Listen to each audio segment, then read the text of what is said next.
ദിവസങ്ങൾക്ക് മുമ്പ് ഞങ്ങൾ മഅദനി ഉസ്താദിനെ കാണാൻ പോയി.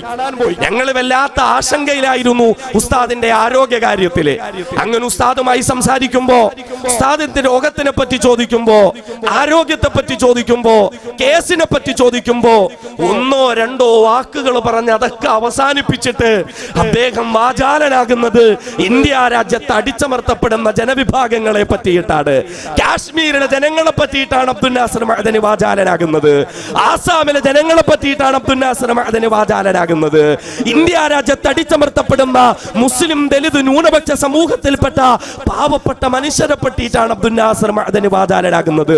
അദ്ദേഹം പറയുന്നത് അവരൊക്കെ അനുഭവിക്കുന്ന പീഡനത്തിന്റെ 1000-1 പോലും ഞാൻ അനുഭവിക്കുന്നില്ലല്ലോ, എനിക്കത് വെച്ച് നോക്കുമ്പോ പ്രശ്നങ്ങളൊന്നുമില്ലല്ലോ എന്ന് പറയുന്ന, എനിക്ക് മുമ്പ് സംസാരിച്ച സുഭാഷ് എന്ന സഹോദരൻ പല ആവർത്തി മഅദനി എന്ന് പേര് പറയുമ്പോ അദ്ദേഹം അതോടൊപ്പം ചേർത്ത് പറഞ്ഞൊരു വാക്ക് നാം ശ്രദ്ധിക്കണം, മനുഷ്യ സ്നേഹിയായ മഅദനി. അദ്ദേഹം അത് പലതവണ മഅദനി എന്ന് പേര് പറയുമ്പോഴൊക്കെ മനുഷ്യ സ്നേഹിയായ മഅദനി എന്ന് പറയാൻ അദ്ദേഹം ശ്രദ്ധിച്ചു. സത്യമാണ്, അബ്ദുൽ നാസർ മഅദനി ഒരു മനുഷ്യ സ്നേഹിയാണ്. അദ്ദേഹം ഒരു മനുഷ്യ സ്നേഹിയാണ്. ഒരു മനുഷ്യനെ ഇങ്ങനെ ഇട്ട് പീഡിപ്പിക്കേണ്ട എന്ത് കാര്യമുള്ളത് അല്ലേ? കേരളത്തിന്റെ മതപ്രഭാഷണ വേദികൾക്ക് ഒരു വേറിട്ട മുഖമായിരുന്നു അബ്ദുൽ നാസർ മഅദനി നമുക്ക് സമ്മാനിച്ചത്. പരലോകം മാത്രം ചർച്ച ചെയ്യപ്പെടുന്ന, അല്ലെങ്കിൽ ഇസ്ലാമിക ചരിത്രങ്ങൾ മാത്രം ചർച്ച ചെയ്യപ്പെടുന്ന, ഖബറും മരണവും മാത്രം ചർച്ച ചെയ്യപ്പെടുന്ന മതപ്രഭാഷണ വേദിയിൽ നിർഭയത്വത്തിന്റെ സന്ദേശം അബ്ദുൽ നാസർ മഅദനി നമുക്ക് നൽകി. ഒരുത്തനെയും ഭയപ്പെടാതെ ഇന്ത്യ രാജ്യത്ത് നമുക്ക് ജീവിക്കാൻ പറ്റണമെന്ന വലിയ കാലികമായ സന്ദേശങ്ങൾ അബ്ദുൽ നാസർ മഅദനി നമുക്ക് നൽകി. നീതി നിഷേധത്തിനെതിരെ അദ്ദേഹം ശബ്ദമുയർത്തി. മുസ്ലിം മതവേദികളിൽ ദലിത് വിഭാഗം അനുഭവിക്കുന്ന പ്രശ്നങ്ങൾ അദ്ദേഹം ചർച്ച ചെയ്തു. കറുത്തവനായ ബിലാൽ റളിയല്ലാഹു അൻഹു ത്യാഗങ്ങൾ അനുഭവിച്ചപ്പോൾ ആ ബിലാൽ എന്ന കറുകറുത്ത നീഗ്രോ അടിമയെ മോചിപ്പിച്ചു കൊണ്ടുവന്ന ഹബീബായ മുത്തലി മുഹമ്മദ് മുസ്തഫ സ്വല്ലല്ലാഹു അലൈഹി വസല്ലമ തങ്ങളുടെ ചരിത്രം പറഞ്ഞിട്ട് ഇന്ത്യ രാജ്യത്ത് പീഡിപ്പിക്കപ്പെടുന്ന കറുത്തവർക്ക് വേണ്ടി, താഴ്ന്ന ജനങ്ങൾക്ക് വേണ്ടി, അധസ്ഥിത ജനവിഭാഗക്കാർക്ക് വേണ്ടി പ്രവർത്തിക്കണമെന്ന് അബ്ദുൽ നാസർ മഅദനി നമ്മളോട് പറഞ്ഞു. മഅദനി എന്ന ആ യുവ പണ്ഡിതൻ കേരള രാഷ്ട്രീയത്തെ ചില സമയങ്ങളിൽ പിടിച്ചുകുലുക്കിയില്ലേ? കേരളത്തിന്റെ രാഷ്ട്രീയത്തിന്റെ ചരിത്രത്തിൽ സ്വാധീനം ചെലുത്താൻ മഅദനി എന്ന ഒരൊറ്റ മനുഷ്യനെ കൊണ്ട് സാധിച്ചില്ലേ? പുഷ്പം പോലെ ജയിച്ചു പോകുമെന്ന് കരുതിയ പല വമ്പന്മാരും അബ്ദുൽ നാസർ മഅദനിയുടെ രാഷ്ട്രീയ പ്രവർത്തനത്തിന് മുമ്പിൽ തോറ്റു തുന്നം പാടിയ അവസ്ഥകൾ വന്നില്ലേ? ഇങ്ങനെയൊക്കെ കേരളത്തിന്റെ മണ്ണിൽ ഒരുപാട് പ്രകമ്പനം കൊള്ളിപ്പിച്ച ഒരു പ്രഭാഷകൻ 990 ഇന്നലകളിൽ അബ്ദുൽ നാസർ മഅദനിയുടെ ജീവിതത്തിൽ വലിയ മാറ്റമാണ് ഉണ്ടായത്. അദ്ദേഹത്തെ ബോംബെറിഞ്ഞു കൊല്ലാൻ ശ്രമിച്ചു. മഅദനിയെ ബോംബെറിഞ്ഞു കൊല്ലാൻ ശ്രമിക്കുക. എന്തിനാണ്? മഅദനിയെ പോലെ ശബ്ദിക്കുന്ന ഒരാൾ ഇവിടെ നിലനിൽക്കാൻ പാടില്ല. സംഘപരിവാര ഭീകരവാദത്തിനെതിരെ ശബ്ദിക്കുന്ന അബ്ദുൽ നാസർ മഅദനിയെ പോലെയുള്ളവർ ഇവിടെ ഉണ്ടാകാൻ പാടില്ല എന്ന് പറഞ്ഞ് അൻവാർ ഷേരിയിൽ നിന്നിറങ്ങി വരുന്ന അബ്ദുൽ നാസർ മഅദനിയുടെ നേരെ 992 ആഗസ്റ്റ് മാസത്തിൽ പൊന്തക്കാട്ടിൽ ഒളിച്ചിരുന്ന സംഘപരിവാറിന്റെ പ്രവർത്തകർ ബോംബെറിഞ്ഞു മഅദനിയുടെ ശബ്ദത്തെ നിലപ്പിച്ചു കളയാൻ. പക്ഷേ അവിടെയും കഴിഞ്ഞില്ല. 990-കൾ മഅദനിയുടെ ജീവിതത്തിൽ വല്ലാത്ത വഴിത്തിരിവുകളായിരുന്നു. ബാബരി മസ്ജിദ് തകർക്കപ്പെട്ട് കേരളത്തിന്റെ മണ്ണിലൊക്കെയും അബ്ദുൽ നാസർ മഅദനിയുടെ ശബ്ദമാണ് നമ്മൾ ഉയർന്നു കേട്ടത്. ബാബരി മസ്ജിദിന്റെ നീതി നിഷേധ വിഷയത്തിനെതിരെ ശബ്ദമുയർത്തി. ഇവിടുത്തെ സർക്കാരുകളെ ചോദ്യം ചെയ്തു, ഭരണാധികാരികളെ ചോദ്യം ചെയ്തു, അതിന് ഒത്താശ പാടിയവരെ ചോദ്യം ചെയ്തു. ബാബരി മസ്ജിദ് പുനർനിർമ്മിച്ച് നൽകപ്പെടണമെന്ന് അദ്ദേഹം അധികാര വർഗത്തോട് വിളിച്ചു പറഞ്ഞു. പലരും പറയുന്നത് മഅദനി കേരളത്തിൽ വർഗീയത ആളി കത്തിച്ചു എന്ന ആയിരുന്നോ സഹോദരങ്ങളെ? മഅദനി കേരളത്തിൽ വർഗീയത ആളി കത്തിച്ചോ? മഅദനി വികാരപരമായി പ്രസംഗം നടക്കിയോ? ശരിയാ, അബ്ദുൽ നാസർ മഅദനി ഇന്ത്യ രാജ്യത്ത് നീതി പുലർന്നു കാണണമെന്ന നീതിബോധമുള്ള ഒരു പൗരന്റെ വികാരം തന്റെ പ്രസംഗങ്ങളിൽ മഅദനി പ്രകടിപ്പിച്ചിരുന്നു. ഒരു മുസൽമാന്റെ വികാരം അബ്ദുൽ നാസർ മഅദനി തന്റെ പ്രസംഗങ്ങളിൽ പ്രകടിപ്പിച്ചിരുന്നു. പക്ഷേ അതിനപ്പുറം പലരും പറയുന്നത് പോലെ പ്രകോപനപരമായ അബ്ദുൽ നാസർ മഅദനി പ്രസംഗിച്ചോ? പ്രകോപനപരമായ അബ്ദുൽ നാസർ മഅദനി ബാബരി മസ്ജിദിന്റെ വിഷയം കൈകാര്യം ചെയ്തോ? അബ്ദുൽ നാസർ മഅദനിയുടെ പ്രസംഗം കൊണ്ട് ഒരു മുസ്ലിമും പ്രകോപിതനായി ഒരു അമ്പലത്തെയും തകർത്ത് കളഞ്ഞില്ല.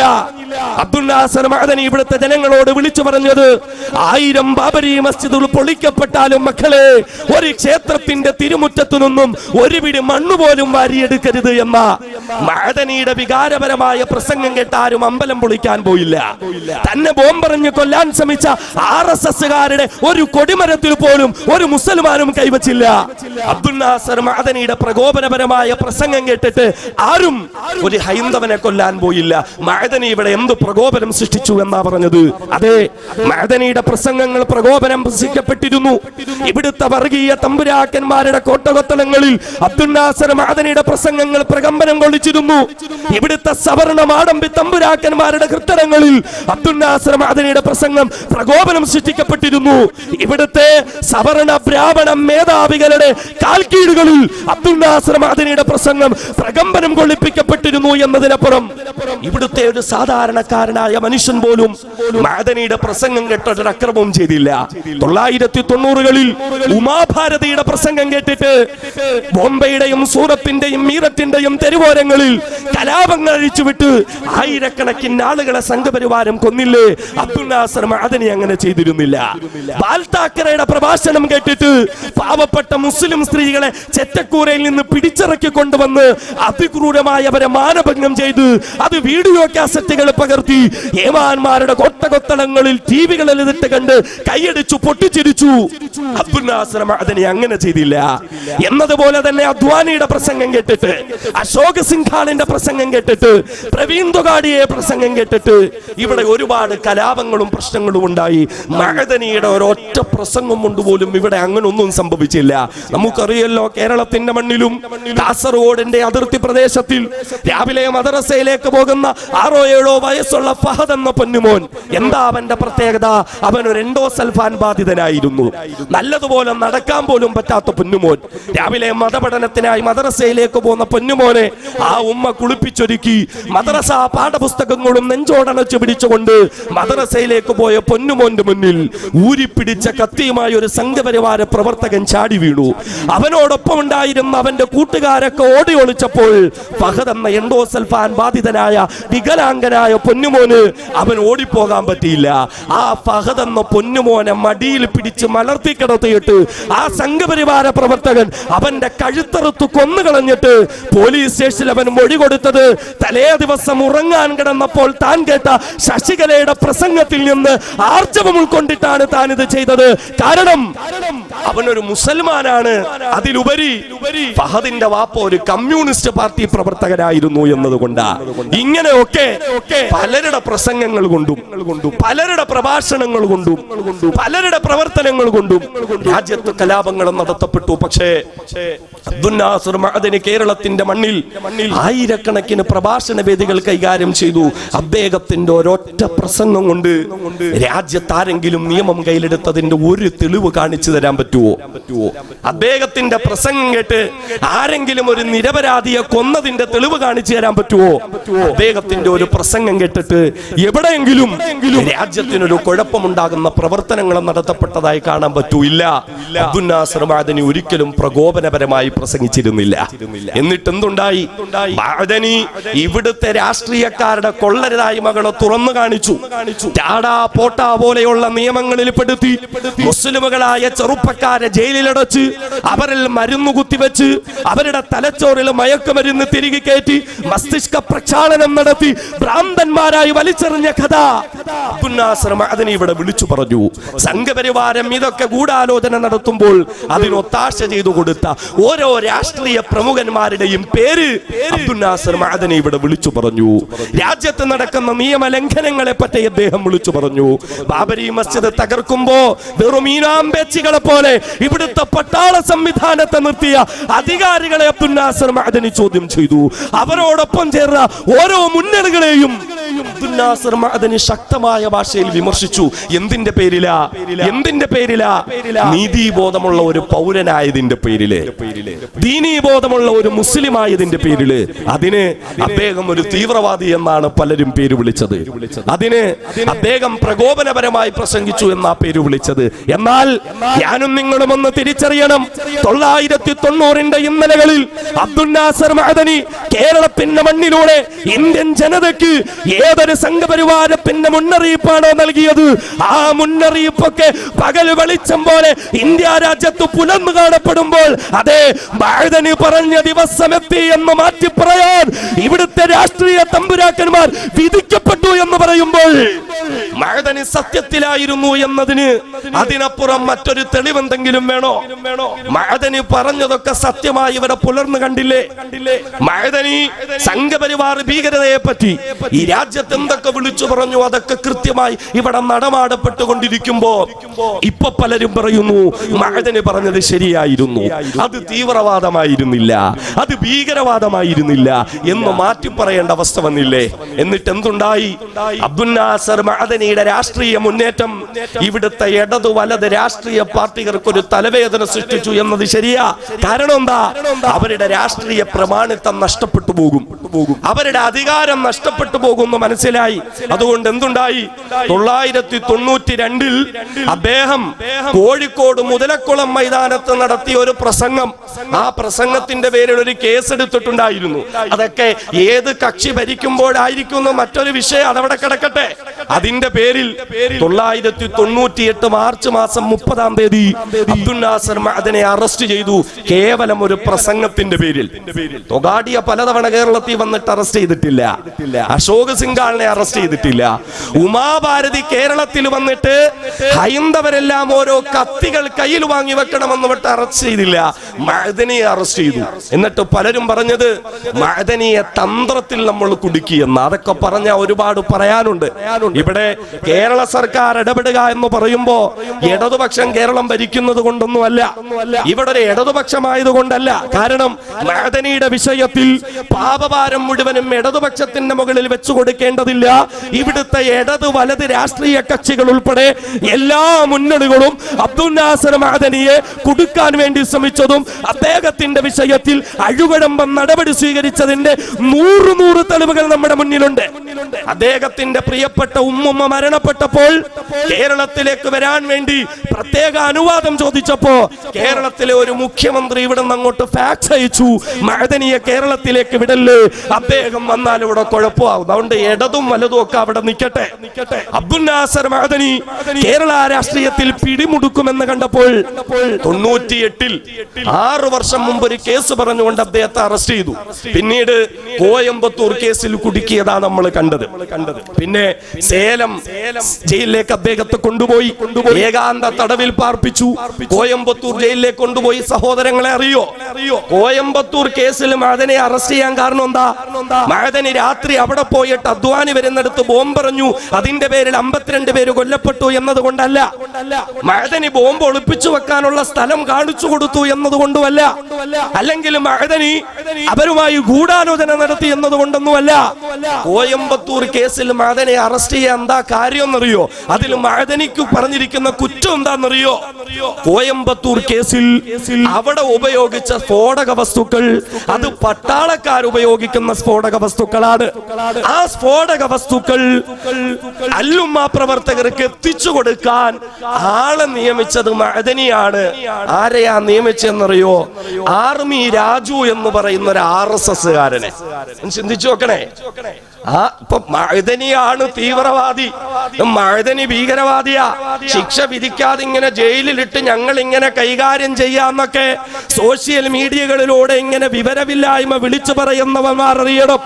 അബ്ദുൽ നാസർ മഅദനിയെ കോയമ്പത്തൂർ കേസിൽ പിടിച്ചത് ഒരു RSSകാരൻ, തന്നെ ബോംബെറിഞ്ഞു കൊല്ലാൻ ശ്രമിച്ച RSSകാരനായ പട്ടാളക്കാരനിലൂടെ പട്ടാള കേന്ദ്രങ്ങളിൽ നിന്ന് സ്ഫോടക വസ്തുക്കൾ ശേഖരിച്ച് മഅദനിയാണ് കോയമ്പത്തൂർ അല്ലുമ്മ നേതാവിന് പാഷായിക്കൊക്കെ കൊണ്ട് കൊടുത്തതത്രേ. ഇതാണ് കേസ്. എന്നിട്ട് എന്താണെന്നറിയോ? എന്നിട്ട് കുറ്റപത്രം ഇങ്ങനെ വരുമ്പോ മഅദനി 13ഓ 14ഓ സ്ഥാനത്താണ് മഅദനി പ്രതി.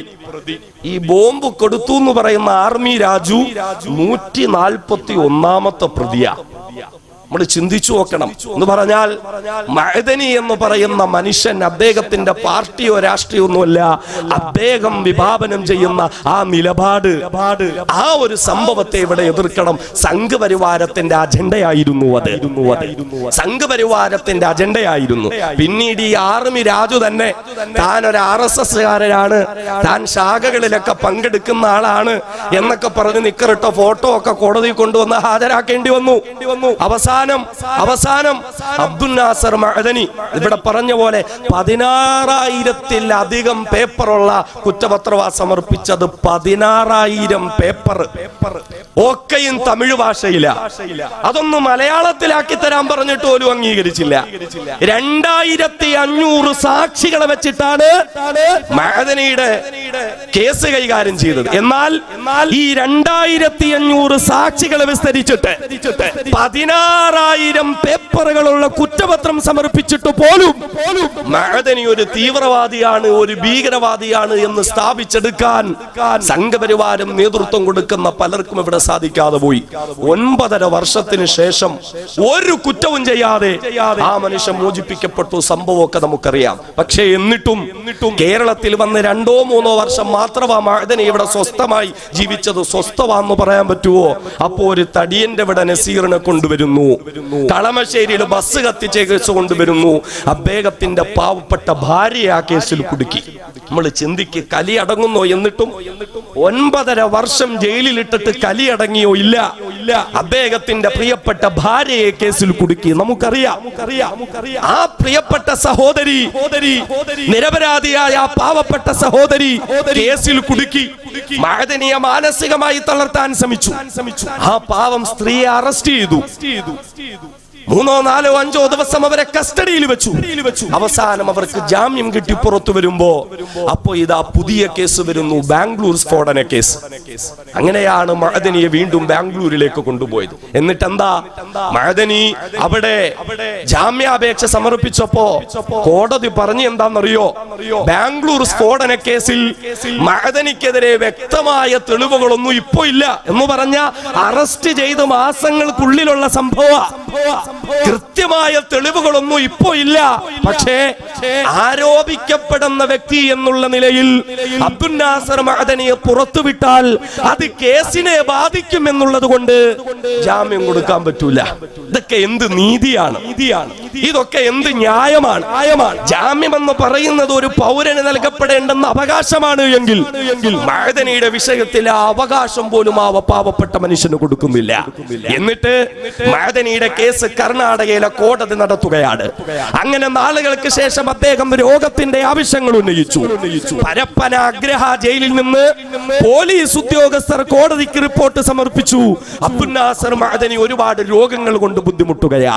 ഈ പ്രായത്തിലുള്ള ഒരു മനുഷ്യന് വരുന്നതിനേക്കാൾ ഇരട്ടിയിലധികം രോഗം കൊണ്ട് അദ്ദേഹം ബുദ്ധിമുട്ടുകയാ എന്ന് പോലീസ് ജയിലിൽ നിന്ന് റിപ്പോർട്ട് കൊടുത്തിട്ട് പോലും മഅദനിയുടെ വിഷയത്തിൽ തീരുമാനമായില്ല. അവസാനം സുപ്രീം കോടതി ഇടപെട്ടു. ഒരു മനുഷ്യനെ ഇങ്ങനെ ഇട്ട് പീഡിപ്പിക്കണോ? ഒരു മനുഷ്യനെ ഇങ്ങനെ കഷ്ടപ്പെടുത്തണോ? നിങ്ങൾക്ക് ഇതൊന്ന് തീരുമാനമാക്കിക്കൂടെ? അതുകൊണ്ട് 1.5 വർഷത്തിനുള്ളിൽ തീരുമാനമാക്കണമെന്ന് പറഞ്ഞു സുപ്രീം കോടതി. തീരുമാനമായില്ല. വീണ്ടും കേസ് മുന്നോട്ട് പോയി. അവസാനം സുപ്രീം കോടതി ഒരു അന്ത്യശാസനം നൽകി. സുപ്രീം കോടതി ഒരു അന്ത്യശാസനം നൽകി. 3-4 മാസത്തിനുള്ളിൽ വിചാരണ പൂർത്തിയാക്കി കേസ് തീർക്കണമെന്ന് പറഞ്ഞു. എന്നിട്ട് എന്തുണ്ടായി? ഉടൻ തന്നെ കർണാടക സ്പെഷ്യൽ കോർട്ടിന്റെ ഭാഗത്ത് നിന്ന് അറിയിപ്പ് വരികയാണ്, മഅദനിയുടെ കേസിൽ UAPA ചുമത്തിയിട്ടുണ്ട്.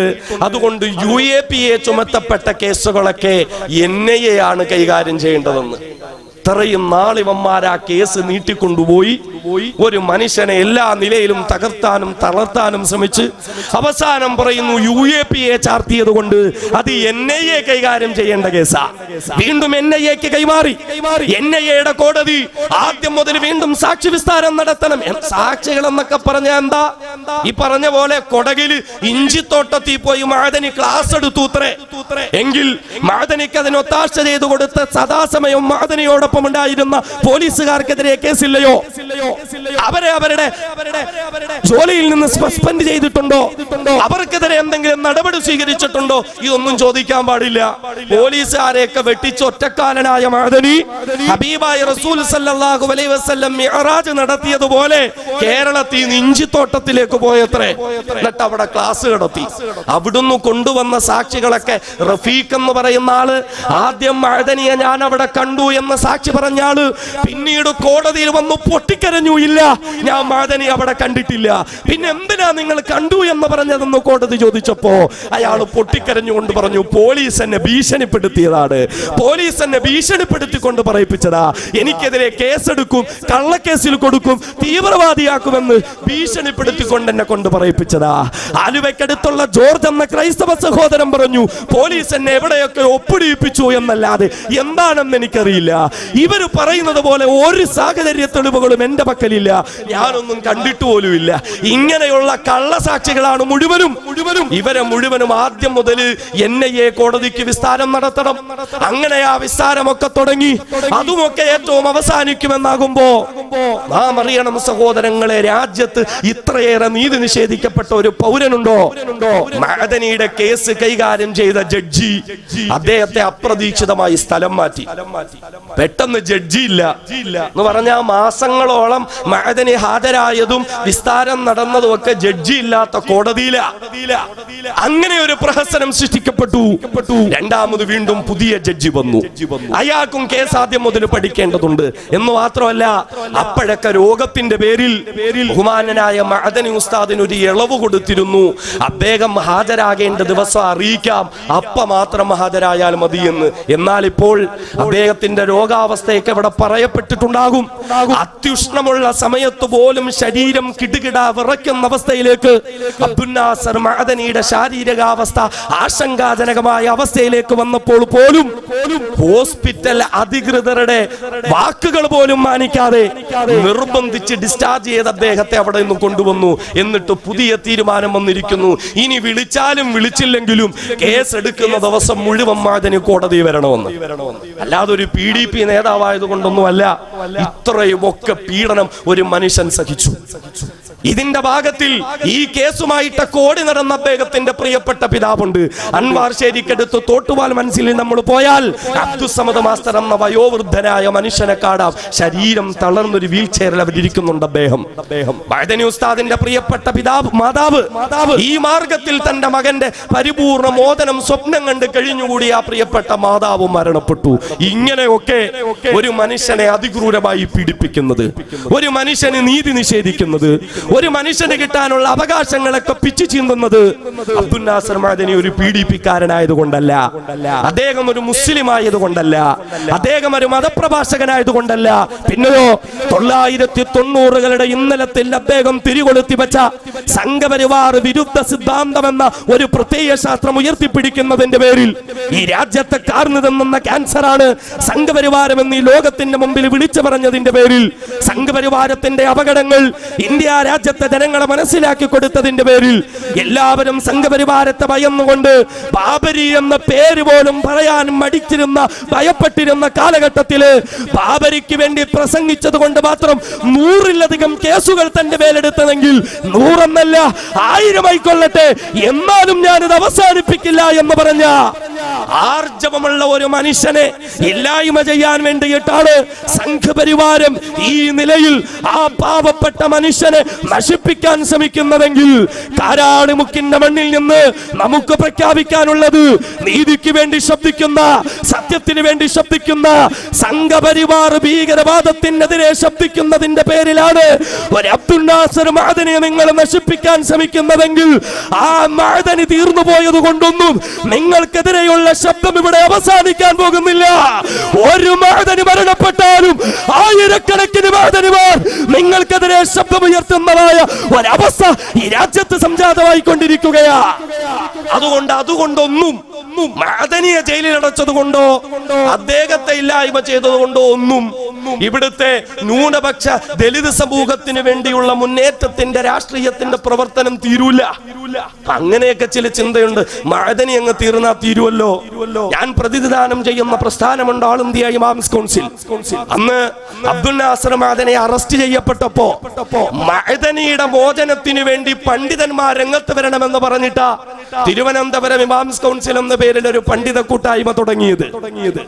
അൽഹംദുലില്ലാ പിന്നീട് കേരള ഇമാംസ് കൗൺസിലായി. ഇന്ന് മഅദനിക്ക് വേണ്ടി തുടക്കം കുറിച്ച ആ പ്രസ്ഥാനം രാജ്യത്തിന്റെ 17 പരം സംസ്ഥാനങ്ങളിൽ കൃത്യമായി പ്രവർത്തിക്കുന്ന അവസ്ഥയുണ്ടായിട്ടുണ്ട് എങ്കിൽ സംഘപരിവാരം തിരിച്ചറിയുക, ഇങ്ങനെ നിങ്ങൾ ചെയ്തതുകൊണ്ടൊന്നും ഇവിടെ അവസാനിക്കാൻ പോകുന്നില്ല. നീതിക്ക് വേണ്ടി ശബ്ദിക്കുന്ന, അവകാശ ലംഘനങ്ങൾക്കെതിരെ ശബ്ദമുയർത്തുന്ന അബ്ദുൽ നാസർ മഅദനിമാരായിരക്കണക്കിന് ഇവിടെ ജന്മമെടുക്കുക തന്നെ ചെയ്യും. പിന്നെന്താ സംഘപരിവാരത്തിന്റെ ഇപ്പോഴത്തെ ലക്ഷ്യം എന്താണ്? സംഘികൾ അവരുടെ പ്രവർത്തനം എന്താ? സുലൈമാൻ ദാരിമി സുന്ദരമായി ഇവിടെ അവതരിപ്പിച്ചു. ഭയപ്പെടുത്തി കീഴ്പ്പെടുത്തുക എന്നത് മാത്രമാണ് അവരുടെ ലക്ഷ്യം. ഇപ്പോ അമിത്ഷാ ഇങ്ങനെ നമ്മളെ ഭയപ്പെടുത്തിക്കൊണ്ടിരിക്കുക. കേരളം, ഇന്ത്യ മുഴുവനും NRC കൊണ്ടുവരും അത്രേ, ഇന്ത്യ മുഴുവനും NRC കൊണ്ടുവരും അത്രേ. അതൊക്കെ അങ്ങനെ അങ്ങ് നടക്കുവോ? ഇന്ത്യ മുഴുവനും NRC ഒക്കെ നടപ്പിലാക്കാൻ പറ്റുമോ? ഇയാൾ ഇങ്ങനെ ഓരോ നിയമങ്ങള്, CAB എന്ന് പറയുന്ന നിയമം കൊണ്ടുവന്നു, പൗരത്വ പട്ടികയിലെ ഭേദഗതി കൊണ്ടുവന്നു. എന്നിട്ട് എന്താ അതിൽ പറഞ്ഞത്? ബംഗ്ലാദേശ്, പാകിസ്ഥാൻ, അഫ്ഗാനിസ്ഥാൻ പോലെയുള്ള നാടുകളിൽ നിന്ന് ഇന്ത്യ രാജ്യത്ത് കുടിയേറി പാർത്തിരിക്കുന്ന മുസ്ലിം ഹൈന്ദവർക്കും സിഖുകാർക്കും ക്രിസ്ത്യാനികൾക്കും ഏകദേശം 12 വർഷത്തോളം ഇന്ത്യ രാജ്യത്ത് ജീവിച്ചു കഴിഞ്ഞാൽ അവർക്ക് ഇവിടുത്തെ പൗരത്വം കൊടുക്കും. പക്ഷെ മുസ്ലിങ്ങൾക്ക് കിട്ടൂല, മുസ്ലിമീങ്ങൾക്ക് കിട്ടൂല. അത് പിന്നെ ഇന്ത്യ രാജ്യത്ത് ജീവിക്കണമെങ്കിൽ അവന്റെയൊക്കെ അടുത്ത് പേപ്പറും കൊണ്ടുപോയി അപേക്ഷിച്ചിട്ട് ജീവിക്കണോ, അതല്ല ഇവിടെ പോരാട്ടത്തിന്റെ മനസ്സോടുകൂടി ജീവിക്കണോ എന്ന് ഇന്ത്യ രാജ്യത്തെ മുസ്ലിമുകൾക്കറിയാം. അത് മറ്റൊരു വിഷയം. പക്ഷെ നമ്മൾ ചിന്തിക്ക്, ഈ NRC എന്ന് പറയുന്ന നിയമം പോലും ആസാമിലെ ജനങ്ങൾക്ക് വേണ്ടി ഉണ്ടാക്കപ്പെട്ടതാ. 970-നും 80-നും ഇടയിൽ ബംഗ്ലാദേശും പാകിസ്ഥാനും ഇടയിൽ പ്രശ്നങ്ങൾ ഉണ്ടായി. ആ പ്രശ്ന സമയത്ത് ബംഗ്ലാദേശിൽ നിന്ന് കുറെ ആളുകൾ ആസാമിലേക്ക് നുഴഞ്ഞു കയറിയത്രേ. അങ്ങനെ അവരെയൊക്കെ ഇവിടെ നിന്ന് പിടികൂടാൻ വേണ്ടിയിട്ടാണ് NRC എന്ന നിയമം. അത് പിന്നെ മുസ്ലിങ്ങൾ വന്നവരൊക്കെ നുഴഞ്ഞു കയറ്റക്കാരും ബാക്കിയുള്ളവരൊക്കെ കുടിയേറ്റക്കാരുമായിട്ടൊക്കെ അതൊക്കെ അവിടെ ഇരിക്കട്ടെ. അങ്ങനെ ബംഗ്ലാദേശിൽ നിന്ന് ആസാമിലേക്ക് നുഴഞ്ഞു കയറിയ ആളുകൾ, ആ ആളുകളെ കണ്ടുപിടിക്കാൻ വേണ്ടിയാണ് NRC എന്നൊരു നിയമം വന്നിരിക്കുന്നതെങ്കിൽ അത് ഇന്ത്യ മുഴുവൻ നടപ്പിലാക്കുമെന്ന് അമിത്ഷാ പ്രസംഗിക്കുമ്പോ അത് കേരളത്തിലേക്ക് ഏത് രാജ്യത്തിൽ നിന്ന് ആളുകൾ നുഴഞ്ഞു കയറിയിട്ട എന്ന് ചോദിക്കാനുള്ള മനസ്സെങ്കിലും എന്റെ പ്രിയപ്പെട്ട സഹോദരങ്ങളെ നമുക്കുണ്ടാകണ്ടേ? അതങ്ങനെ അങ്ങ് നടപ്പിലാക്കാൻ പറ്റുമോ? ഇയാള് വിചാരിച്ച അങ്ങനെ നടപ്പിലാക്കാൻ പറ്റുമോ എന്ന് പറഞ്ഞാ എന്താ? ആളുകളെ പേടിപ്പിക്കുക. ഞങ്ങൾക്കെതിരെ ആരെങ്കിലും ശബ്ദിച്ചാൽ ചിദംബരം കിടക്കുന്നത് കണ്ടോ, കർണാടകയിൽ ശിവകുമാർ കിടക്കുന്നത് കണ്ടോ, ഇനി പലരും കിടക്കേണ്ടി വരും ഇതുപോലെ എന്നൊക്കെ പറഞ്ഞ് ഭീഷണിപ്പെടുത്താൻ സാംസ്കാരിക നായകന്മാർ പ്രധാനമന്ത്രിക്ക് കത്തെഴുതിയപ്പോൾ അവർക്കെതിരെ കേസ് ഫയൽ ചെയ്തിരിക്കുന്നു, രാജ്യദ്രോഹ കുറ്റം എന്ന് പറഞ്ഞാൽ ഇവിടെ സംഘപരിവാരത്തെ ആദ്യം ചോദ്യം ചെയ്യാൻ പാടില്ല, സംഘപരിവാരത്തിനെതിരെ ആരും ശബ്ദിക്കാൻ പാടില്ല. അവരുടെയൊക്കെ നാവടയ്ക്കാൻ വേണ്ടിയിട്ടുള്ള ശ്രമമാണ്, അതിന്റെ ഒരു ഭാഗമാണ് മഅദനിക്കെതിരെ ചെയ്തുകൊണ്ടിരിക്കുന്നത്. അദ്ദേഹത്തെ ജയിലിലടച്ച് ഇല്ലാതെയാക്കുക. ഇപ്പോ ശാരീരികമായി തളർത്താനുള്ള കാരണം മാനസികമായി തളർത്താൻ പറ്റൂല എന്ന് ഇവർക്ക് മനസ്സിലായി. 20 വർഷത്തോളം ജയിലിൽ കിടന്നിട്ടും മഅദനിയെ മാനസികമായി തളർത്താൻ പറ്റില്ലെന്ന് മനസ്സിലായി. ഇനി ശാരീരികമായി ഇല്ലായ്മ ചെയ്യാം. കാശ്മീരിന്റെ സംഭവമൊക്കെ നമുക്കറിയാലോ. കാശ്മീരിന്റെ സ്വയം ഭരണാവകാശം എടുത്തു കളഞ്ഞ്, കാശ്മീരിന്റെ പ്രത്യേക പദവി എടുത്തു കളഞ്ഞ്, അവിടുത്തെ ഭരണസിരാ കേന്ദ്രങ്ങളെയൊക്കെ നിശ്ചലമാക്കി, അവിടെ സംഘപരിവാരത്തിന്റെ കാവിക്കളസം ധരിച്ച പട്ടാളം പറന്നിറങ്ങി, അവിടുത്തെ മുഖ്യമന്ത്രിയും മന്ത്രിമാരും മുഴുവനും അവിടുന്ന് അവരെയെല്ലാം ഒഴിച്ചെടുത്തിട്ട് ഇപ്പൊ ഇവരുടെ ഇഷ്ടം പോലെ അവിടെ ഭരണം നടത്തിക്കൊണ്ടിരിക്കുക. എന്ന് പറഞ്ഞാൽ ഞങ്ങളുടെ ഇഷ്ടത്തിനനുസരിച്ച് എന്തും നടക്കും എന്നൊരു പ്രതീതി, ഞങ്ങളുടെ ഇഷ്ടത്തിനനുസരിച്ച് ഞങ്ങൾക്ക് എന്തും ചെയ്യാൻ പറ്റുമെന്നൊരു പ്രതീതി ഇത് സൃഷ്ടിച്ചെടുത്തിട്ട് വേണമെങ്കിൽ സംഘപരിവാരത്തിന്റെ ഒരു ബാലികേറാ മലയായി നിൽക്കുന്ന കേരളത്തിന്റെ മണ്ണിലേക്ക് പോലും ഒരുപക്ഷേ നാളെ സംഘിപ്പട്ടാളം പറന്നിറങ്ങിയിട്ട് ഇന്ത്യ രാജ്യത്തിന്റെ പട്ടാളത്തെ ഉപയോഗിച്ച് കേരളത്തിന്റെ മന്ത്രിസഭയും മന്ത്രിമാരും മുഴുവനും മരവിപ്പിച്ച് ഞങ്ങൾക്ക് ഇഷ്ടമുള്ളത് ഞങ്ങൾക്ക് നടപ്പിലാക്കാൻ പറ്റുമെന്നുള്ള ഒരു പ്രതീതിയാണ്, ഒരു ഭീതിജനകമായ അവസ്ഥയാണ്, ഒരു മുന്നറിയിപ്പാണ് അമിത്ഷായ്ക്കും സംഘപരിവാരത്തിനും ഇവിടെയുള്ള ജനങ്ങളോട് വിളിച്ചു പറയാനുള്ളതെങ്കിൽ കുഞ്ഞാലി മരക്കാന്മാരുടെ പിന്തുണ മുറക്കാർക്ക് പറയാനുള്ളത്, ആലി മുസ്ലിയാക്കന്മാരുടെ പിന്തലമുറക്കാർക്ക് പറയാനുള്ളത്, ഇവിടെ ജാതീയതക്കെതിരെ പോരാട്ടം നടത്തിയ അയ്യങ്കാളിയുടെ പിന്തലമുറക്കാർക്ക് പറയാനുള്ളത്, കാശ്മീരിൽ നടത്തിയതുപോലെ കേരളത്തിന്റെ മണ്ണിലേക്ക് വന്നാൽ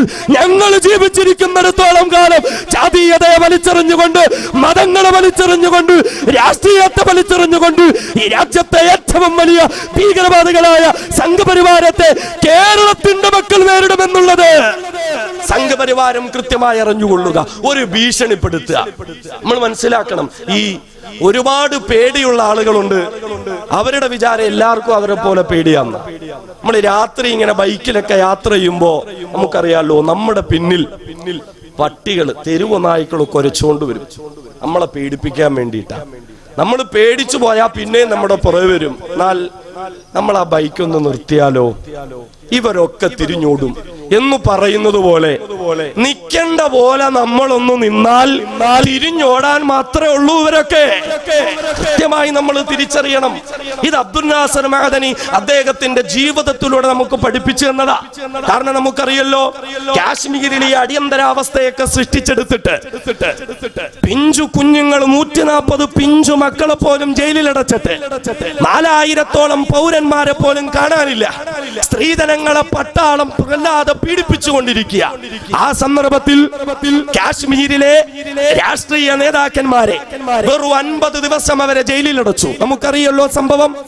50 ദിവസം ജയിലിലടച്ച് അത്യാവശ്യ ചില പീഡനത്തിന്റെ ചിത്രങ്ങളും മുറകളും ഒക്കെ കാണിച്ചു കൊടുത്തപ്പോ കാശ്മീരിലെ നേതാക്കന്മാരൊക്കെയും രാഷ്ട്രീയ പ്രമുഖന്മാരൊക്കെയും സംഘപരിവാരത്തിന് ബോണ്ട് എഴുതി ഒപ്പിട്ട് കൊടുത്തിരിക്കുന്നു. ഇനി ഞങ്ങൾ കാശ്മീരിൽ രാഷ്ട്രീയ പ്രവർത്തനം നടത്തില്ല, ഇനി ഞങ്ങൾ കാശ്മീരിൽ നീതി നിഷേധത്തിനെതിരെ ശബ്ദിക്കില്ല. എന്നാൽ സംഘപരിവാരം തിരിച്ചറിയുക, കാശ്മീരിൽ 50 ദിവസം ജയിലിലടച്ചപ്പോൾ നിങ്ങൾക്ക് മാപ്പഴുതി തന്ന നേതാക്കന്മാരെയാണ് കണ്ടതെങ്കിൽ 50 ദിവസമല്ല 50 വർഷം അബ്ദുൽ നാസർ മഅദനിയെ ജയിലിലടച്ചാലും നിങ്ങൾ ഉദ്ദേശിക്കുന്നത് പോലെ തന്റെ നിലപാടിൽ നിന്ന് മാറാൻ, നിങ്ങൾക്ക് മാപ്പഴുതി തരാൻ അബ്ദുൽ നാസർ മഅദനി തയ്യാറാകുന്നതല്ല. എന്താ ഒരു ശബ്ദ സന്ദേശം, ഞാൻ അതിലേക്കൊന്നും പോകുന്നില്ല, അതൊന്നും അധികം പറയാനും ആഗ്രഹിക്കുന്നില്ല. ഒരുത്തൻ എവിടെയെങ്കിലും കിടന്നു കൊരച്ചു എന്നും പറഞ്ഞ് നമ്മൾ കൂടെ കൊരയ്ക്കുക, ഇത് ഇസ്ലാമിന് ചേർന്ന ഒരു സംസ്കാരമല്ലല്ലോ.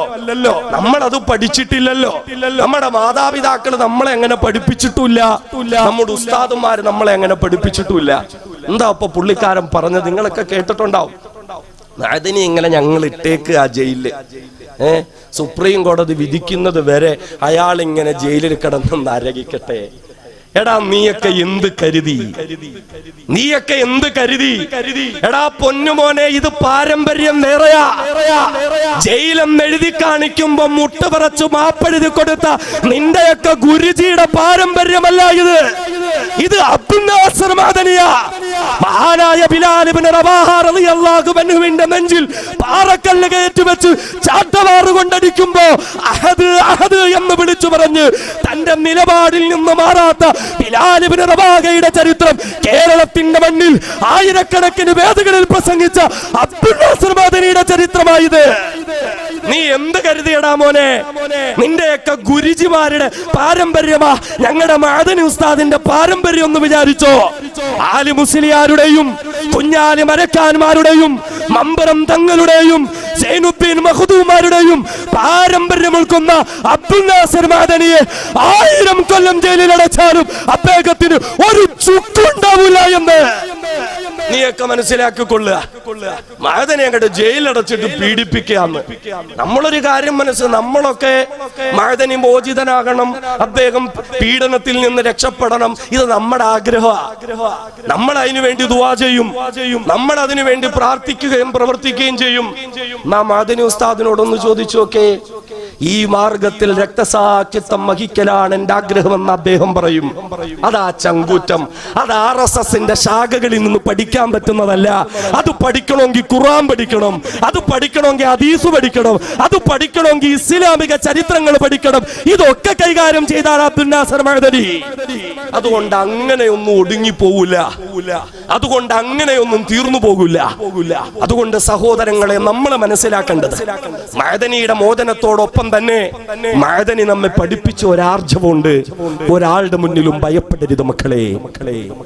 ഒരു സംഘപരിവാരത്തെയും ഭയപ്പെടരുത് മക്കളെ. കേരളത്തിന്റെ മണ്ണിൽ ബഹുമാനനായ മഅദനി ഉസ്താദ് എത്ര വേദികളിലാണ് വിളിച്ചു പറഞ്ഞത്, ഫലാ തഹിനൂ വലാ തഹ്സനൂ വഅൻതുമുൽ അഅലൂൻ ഇൻ കുൻതും മുഅ്മിനീൻ. നിങ്ങൾ വിഷമിക്കേണ്ടതില്ല, നിങ്ങൾ ബുദ്ധിമുട്ടേണ്ടതില്ല, നിങ്ങൾ കഷ്ടപ്പെടേണ്ടതില്ല. നിങ്ങൾ നിന്ദരല്ല, നിങ്ങൾ നിസാരരല്ല. വഅൻതുമുൽ അഅലൂൻ, നിങ്ങളാണ് അത്യുന്നതങ്ങളുടെ സോപാനങ്ങളിൽ വിരാജിക്കേണ്ട പേരെന്ന് വിശുദ്ധമായ ഖുർആൻ പാരായണം ചെയ്തുകൊണ്ട് ബഹുമാനനായ മഅദനി ഉസ്താദ് നമ്മുടെ മുന്നിൽ പ്രഭാഷണം നടത്തിയെങ്കിൽ എന്റെ കാരാളി മുക്കിലെ പ്രിയപ്പെട്ട സഹോദരങ്ങള്, തത്സമയം ഈ പ്രഭാഷണ പരിപാടി കണ്ടുകൊണ്ടിരിക്കുന്ന കേരളത്തിനകത്തും പുറത്തുമുള്ള ആയിരക്കണക്കിന് പ്രിയപ്പെട്ട സഹോദരങ്ങള്, മഅദനിയുടെ ആർജവം നമ്മൾ ഏറ്റെടുക്കാം. വിശുദ്ധമായ ഖുർആൻ പാരായണം ചെയ്തുകൊണ്ട് ഒരു സംഗീതലവന്മാരെയും നമ്മൾ ഭയപ്പെടേണ്ടതില്ല. ഒരു RSSന്റെയും സർസംഘ ചാലകനെ നമ്മൾ ഭയപ്പെടേണ്ടതില്ല. ഒരു പ്രധാനമന്ത്രിയെയും നമ്മൾ ഭയപ്പെടേണ്ടതില്ല. അതേ, ഒരു ആഭ്യന്തരമന്ത്രിയെയും നമ്മൾ ഭയപ്പെടേണ്ടതില്ല. ഒരു കരിനിയമങ്ങളെയും നമ്മൾ ഭയപ്പെടേണ്ടതില്ല. നമ്മൾ ഒരിക്കലും ഇങ്ങനെ ഭയപ്പെട്ടുകൊണ്ട് ജീവിക്കേണ്ടവരല്ല. നമ്മൾ കർമ്മരംഗത്തേക്ക് ധർമ്മസമരത്തിന്റെ പതാകകളുമായി കടന്നു വരേണ്ടവരല്ലേ. കേരളത്തിന്റെ മണ്ണുകളിൽ ബഹുമാനരായ മഅദനി ഉസ്താദ് പാരായണം ചെയ്ത ആയത്തുകൾ നമ്മൾ ഹൃദയത്തിൽ ഏറ്റെടുക്കട്ടെ. വബാലക്കും ലാ തുഖാതിലൂന ഫീ സബീലില്ലാഹ് വൽ മുസ്തദഅഫീന മിനർ റിജാലി വന്നിസാഇ വൽ വിൽദാൻ അല്ലദീന യഖൂലൂന റബ്ബനാ അഖ്രിജ്നാ മിൻ ഹാദിഹിൽ ഖറിയത്തിൽ ളാലിമി അഹ്ലുഹാ വജ്അൽ ലനാ മിൻ ലദുൻക വലിയാ വജ്അൽ ലനാ മിൻ ലദുൻക നസീറാ.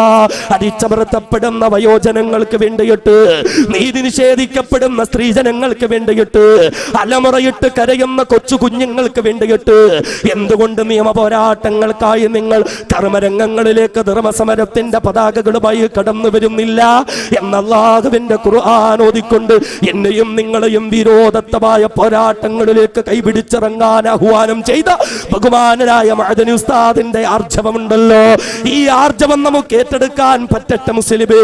ലാ തജിദു ഖൗമൻ യുഅ്മിനൂന ബില്ലാഹി വൽ യൗമിൽ ആഖിർ യുവാദൂന മൻ ഹദ്ദല്ലാഹു വറസൂലുഹു. തന്റെ പ്രിയപ്പെട്ട പിതാവിന്റെ തലയെടുത്ത് വെച്ചിട്ട് ഹബീബായ മുത്ത് റസൂലിന്റെ മുമ്പിലേക്ക് ഉടവാളിൽ കുത്തുയർത്തിപ്പിടിച്ച കടന്നു വന്ന ബഹുമാനനായ അബൂ ഉബൈദത്ത് ബിനുൽ ജറാഹ് റളിയല്ലാഹു അൻഹു, ആ അബൂ ഉബൈദയുടെ ചരിത്രം പഠിപ്പിച്ചു തന്നിട്ട് ഉലൈക ഹിസ്ബുല്ലാഹ് അലാ ഇന്ന ഹിസ്ബല്ലാഹി ഹുമുൽ മുഫ്ലിഹൂൻ. അധർമ്മകാരികളോട് സന്ധിയാകാൻ വിശ്വാസിക്ക് പറ്റുകയില്ല. അവര് അല്ലാഹുവിന്റെ സൈന്യമാണ്, അല്ലാഹുവിന്റെ സൈന്യമാണ് വിജയിച്ചവരെന്ന് പറഞ്ഞിട്ട്, മക്കളെ, അതുകൊണ്ട് നീതിയുടെ പക്ഷത്ത് നിൽക്കണമെന്ന് ആഹ്വാനം ചെയ്ത അബ്ദുൽ നാസർ മഅദനി, സത്യത്തിന്റെ പക്ഷത്ത് നിൽക്കണമെന്ന് ആഹ്വാനം ചെയ്ത അബ്ദുൽ നാസർ മഅദനി, ആ മഅദനി ഉസ്താദിന്റെ മോചനം നമ്മുടെ ഒരു ലക്ഷ്യമായി കാണുന്നതോടൊപ്പം ആ മഅദനി എന്ന മഹാമനുഷ്യൻ തന്റെ ജീവിതത്തിലൂടെ പഠിപ്പിച്ചതെന്താ? നിർഭയത്വമെന്ന, നിഷ്കളങ്കമെന്ന ആ ഒരു യഥാർത്ഥ ഇസ്ലാമിന്റെ അന്തസത്ത ഉൾക്കൊള്ളാൻ നാഥനായ തമ്പുരാൻ നമുക്ക് തൗഫീഖ് നൽകുമാറാകട്ടെ. അതുകൊണ്ട് മഅദനി നമുക്ക് പകർന്നു നൽകിയ ആർജവം ഞാൻ പറയട്ടെ. ഞാൻ ഖുർആനൊക്കെ ഓതി പ്രഭാഷണം നടത്തിയത് കൊണ്ട് ഇത് മുസ്ലിമുകളുടെ മാത്രം വേദിയായി നിങ്ങൾ കാണല്ലേ. നിങ്ങൾ അങ്ങനെ കാണരുത്, ഒരിക്കലും കാണരുത്. മറിച്ച് മഅദനി എന്ന ഇന്ത്യ രാജ്യത്ത് ഒരു പൗരൻ അനുഭവിക്കുന്ന പ്രശ്നം ഇന്ത്യയിലെ ഓരോ ജനങ്ങളുടെയും പ്രശ്നം തന്നെയാണ്.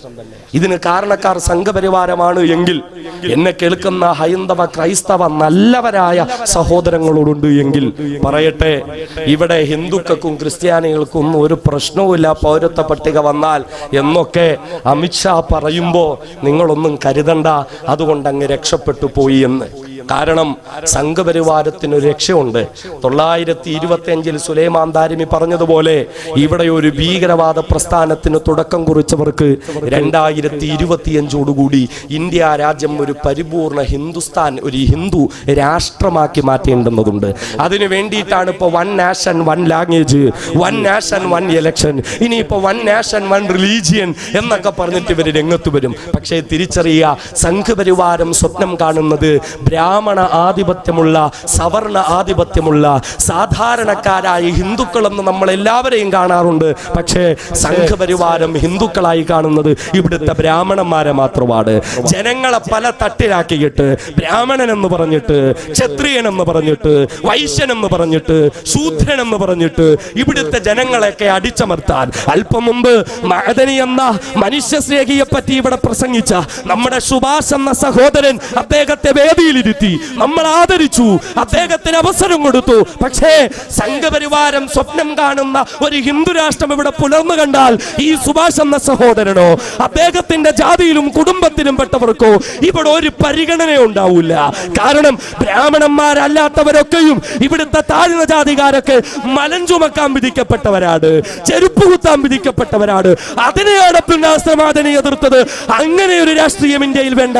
അവർണന് അധികാരം ഉണ്ടാകണം, പീഡിപ്പിക്കപ്പെടുന്നവന് മോചനം ഉണ്ടാകണം. അതുകൊണ്ട് സഹോദരങ്ങള്, മഅദനി ഉൾപ്പെടെ ഈ രാജ്യത്ത് പീഡനങ്ങൾ അനുഭവിക്കുന്ന ജനങ്ങൾ, അത് കാശ്മീരിലെ ജനങ്ങളായാലും, അത് ആസാമിലെ ജനങ്ങളായാലും, അത് ഗുജറാത്തിലെ ഉനയിൽ പശുവിന്റെ തോലുരിച്ചു, ചത്തുപോയി പുഴുവെടുത്ത പശുവിന്റെ തോലുരിച്ചു എന്ന കാരണത്താൽ സംഘപരിവാരം പട്ടാപ്പകല് പൊരുവെയിലത്ത് പോസ്റ്റിൽ കെട്ടിയിട്ട് ബെൽറ്റ് കൊണ്ട് അടിച്ചടിച്ച് ശരീരം പൊട്ടിച്ച ദലിത് കുടുംബത്തിൽപ്പെട്ട സഹോദരങ്ങളായാലും, അത് ഹരിയാനയിൽ പ്രിയപ്പെട്ട മാതാപിതാക്കളോടൊപ്പം ചെറ്റക്കൂരയിൽ കിടന്നുറങ്ങുമ്പോ ആ ചെറ്റക്കൂരക്ക് തീ കൊളുത്തിയിട്ട് തൊട്ടടുത്ത ദിവസം കരിഞ്ഞ് കരിക്കട്ടയായ 2 പിഞ്ചോമന മക്കളുടെ ചിത്രം കാണേണ്ടി വന്നു എങ്കിൽ ആ ചിത്രത്തിൽ കണ്ട ദലിത് കുടുംബത്തിലെ മക്കളായാലും ഇവിടെ സൂചിപ്പിച്ചതുപോലെ ഒരു തുറന്ന പ്രദേശത്ത് മലമൂത്ര വിസർജനം നടത്തിയതിന്റെ പേരിൽ 10ഉം 11ഉം വയസ്സുള്ള 2 പിഞ്ചു മക്കളെ അടിച്ചു കൊന്നു.